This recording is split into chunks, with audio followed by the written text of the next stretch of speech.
அதனால் 5 மாதம் குரு பார்வை பெறதுனால யோகமான காலங்கள். அதுக்கப்புறம் அந்த காலம் மறைஞ்சிருமா அப்படின்னா அதுக்கப்புறமும் நல்லா இருக்கே. அதுதானே உங்களுக்கு நீங்கள் கொடுத்து வச்ச பாக்கியம். குரு இப்போ உங்கள் ராசி உங்கள் 3ஆம் இடம் 5ஆம் இடத்தை பார்த்துட்டு இருக்காரு. ஜூன் 2ஆம் தேதிக்கு பிறகு மிதுனத்திலிருந்து கடகத்துக்கு வந்த பிறகு உங்கள் ராசியுடைய 2, 4, 6ஆம் இடத்தை பார்ப்பேன். நீங்கள் கவனிச்சிங்கன்னா, நல்லா கவனிச்சிங்கன்னா, துலாம் ராசியை பொறுத்த வரைக்கும் உங்களுடைய 2ஆம் இடம் விருச்சிகம், அதுக்கு பிறகு மகரம், அதுக்கு பிறகு மீனம்.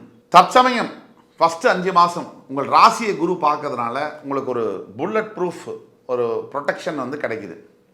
ஜூன் 2க்கு பிறகு உங்களுடைய தனஸ்தானத்தை, உங்களுடைய சுகஸ்தானத்தை, உங்களுடைய ருணரோகஸ்தானத்தை குரு பார்க்குறார். அதாவது 2, 4, 6 இந்த இடங்களை பார்க்குறார்.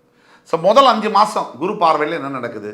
உச்சக்கட்ட நன்மைகள், தெளிவான சிந்தனைகள், தெளிவான தீர்க்கமான முடிவுகள், திருமணம் சார்ந்த பிரச்சனைகள்லேருந்து விலக்கு, நல்ல குழந்தை பாக்கியம், தைரியம், ஆன்மீகத்தில் சிந்தனை, இதெல்லாம் முதல் 5 மாதத்தில் நடக்குது. அடுத்த 5 மாதத்தில் பணம் கொட்டுன்னு கொட்டுது. அசையா சொத்துக்களை வாங்கக்கூடிய யோகம், எதிரிகளை வீழ்த்தக்கூடிய யோகம், அதாவது கடன் தொல்லையிலேருந்து முழுமையாக வெளியில் வந்து ஆரோக்கிய பிரச்சனைலேருந்து வெளியே வந்து எதிரிகளை வீழ்த்தக்கூடிய யோகம், இதெல்லாம் நடக்குது. இப்போ ரெண்டுமே நல்லா இருக்கு அப்படின்னா இதெல்லாம் நல்லா இருக்குதான். இந்த நேரத்தில் தான் மனம் பக்குவப்பட வேண்டும்.